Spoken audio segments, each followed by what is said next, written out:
J'enfonce vraiment pas une porte fermée quand j'aborde le sujet de la fin du monde. Réchauffement climatique, guerre, j'en passe. Et quand bien même ce serait pas la fin du monde, c'est un monde quand même hyper instable. Et on a tous une manière très différente de réagir face à ça. Une petite manière perso, quoi, de faire face. Pendant très longtemps, j'ai été assez carpe diem, quoi. Mais en fait, ça, c'était quand j'étais encore jeune et que j'avais pas envie de construire quelque chose à moi. Et là, en ce moment, j'ai envie de me construire ma vie et tout. Et je me dis comment je fais pour prendre des décisions alors que peut-être que demain, Poutine va inventer un nouveau missile et va s'en donner à cœur joie. Ou par exemple, il y a la question d'avoir des enfants. Jusqu'à mes 25 ans, j'en ne voulais pas du tout. Et ça, c'est quelque chose qui a changé dans les derniers mois. J'ai pas du tout pris de décision. La réponse, elle n'est pas, elle est beaucoup moins tranchée. Mais comme beaucoup de gens autour de moi, j'ai peur de mettre des enfants au monde qui vivront dans ce monde-là.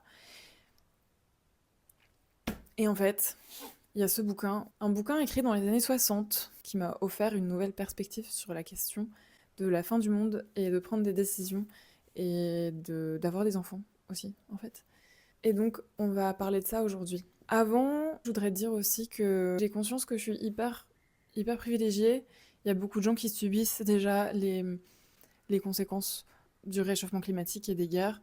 Moi, je subis pas ça, je subis l'angoisse, quoi. C'est une belle position dans laquelle être. Et j'espère, du coup, que je trouverai les mots justes. Je suis juste quelqu'un qui aime vraiment lire, qui a envie de partager cette lecture-là, parce que je me dis, si moi ça m'a aidé, peut-être que ça en aidera d'autres. Et peut-être qu'il y en a qui ont la flemme de lire le bouquin. Du coup, je suis là pour vous. Le charlatan d'Isaac Bashevis Singer. J'espère que je prononce ça bien. Singer, c'était un écrivain polonais juif qui est né au début du XXe siècle et qui a fui l'Europe en 1935 quand Hitler est arrivé au pouvoir. Il est parti aux États-Unis. Ce roman, il n'est pas autobiographique, c'est de la fiction, mais quand on sait ce que Singer a traversé, important de savoir que il savait de quoi il parlait. Dans ce roman, on suit principalement 4 personnages, Maurice, Hertz, Bronia et Mina, qui ont eux aussi fui la Pologne et qui sont à New York dans les années 1940. Ils ont laissé de la famille derrière eux, ils ont laissé des amis. Il y a 2 choses que j'ai trouvées hyper marquantes dans ce roman. La première chose, c'est comment ils vivent avec cette tristesse et cette culpabilité au jour le jour. C'est-à-dire ils ont une vie presque normale, en fait. On les voit aller au café, avoir des discussions philosophiques, ils travaillent, ils ont des ambitions de carrière, ils se trompent les uns les autres, s'engueulent à cause de ces histoires de tromperie, et tout d'un coup, ils repensent à ce qui se passe. Je peux vous donner un exemple. Dans ce passage-là, ils sont dans un café, et la serveuse leur demande « Que voulez-vous d'autre ?»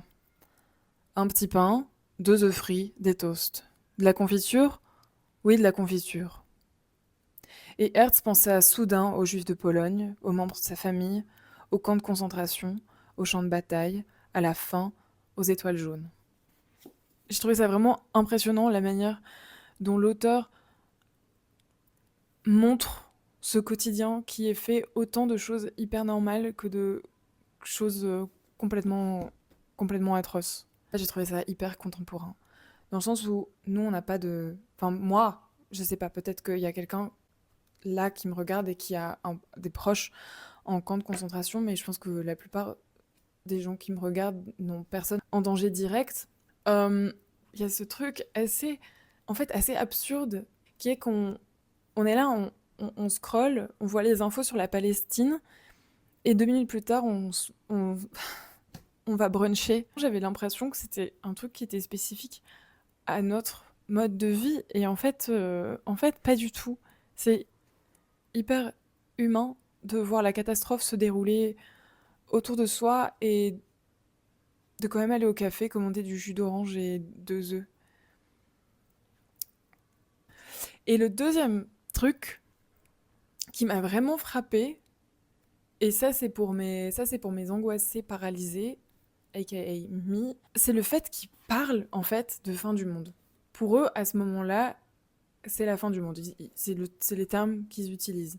Et en fait, j'avais jamais réalisé que les Juifs, à ce moment-là, ils vivaient une fin du monde. J'aurais pu m'en douter étant donné que Shoah signifie anéantissement, mais j'avais jamais capté en fait. J'avais jamais capté que les Juifs, à ce moment-là, ils vivaient une fin du monde. Et que, en fait, de manière beaucoup plus globale, il y a plein de gens avant nous qui ont vécu la fin du monde. Par exemple, l'âge de glace. Il y a combien de gens qui ont survécu l'âge de glace? Genre, je crois que c'est entre 5 et 10 000 êtres humains, c'est rien du tout. Surtout, je veux pas comparer l'âge de glace et la Shoah. C'est pas du tout ce que je suis en train de faire. Je suis en train de dire qu'il y a eu différentes fins du monde à différents moments de l'humanité et j'avais jamais capté. On n'a pas inventé la fin du monde en fait. Que nenni! Qu'est-ce que je racontais?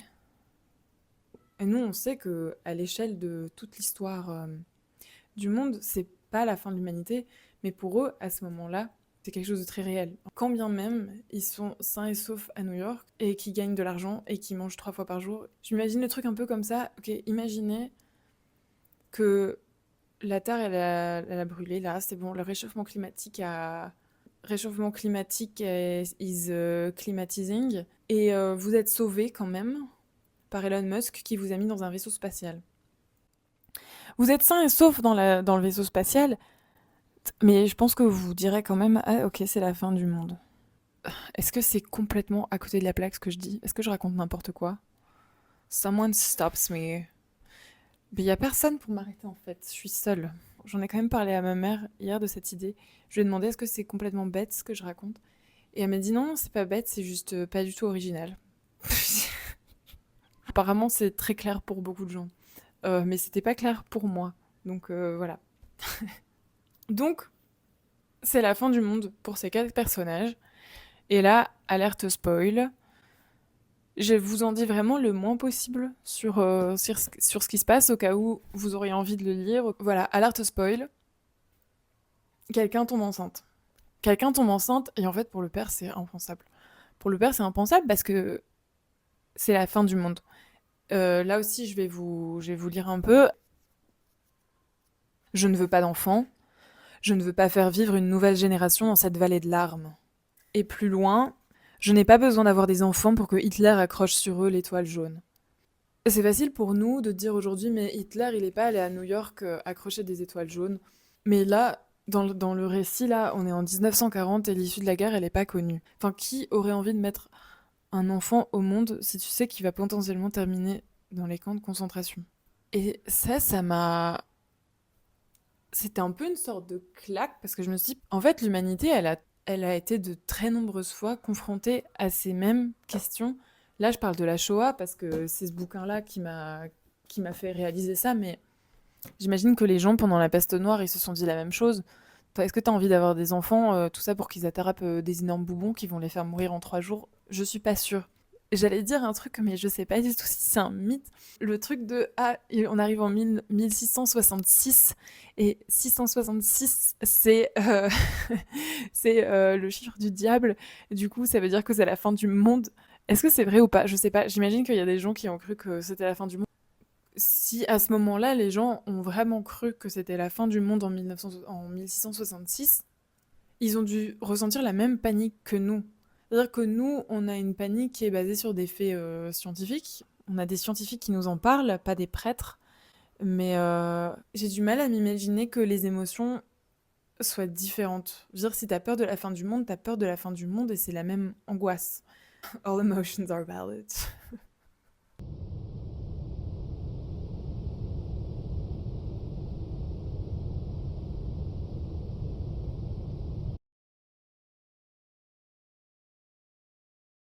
Il y en a beaucoup qui pensent que l'humanité elle devrait s'éteindre parce qu'on n'est pas une espèce sympa. Et quand bien même je suis d'accord que l'humanité, elle devrait commencer à réfléchir à son impact sur la Terre, j'avoue que je suis assez contente en fait que life find its way. Égoïstement, je suis quand même très contente parce que j'aime bien être en vie.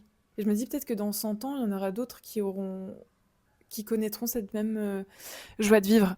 Je suis très angoissée, mais je vis aussi des grands moments de joie. Et je me dis peut-être que dans 100 ans, il y aura d'autres êtres humains qui pourront vivre ces mêmes moments de joie. Ce serait cool quand même.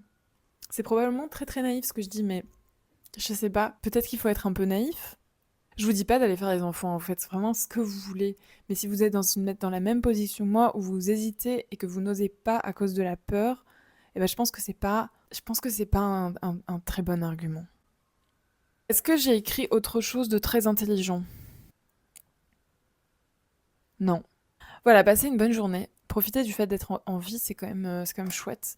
Aujourd'hui, il n'y a pas de soleil, mais peut-être que le jour où vous regarderez la vidéo, il y aura du soleil et du coup, allez manger une glace, quoi. Allez manger une glace au parc, je sais pas, tant que c'est pas la fin du monde. Il y en a qui subissent déjà la fin du monde, je viens de réaliser. Mais si vous êtes dans une position où vous pouvez aller manger une glace dans le parc, allez manger une glace dans le parc.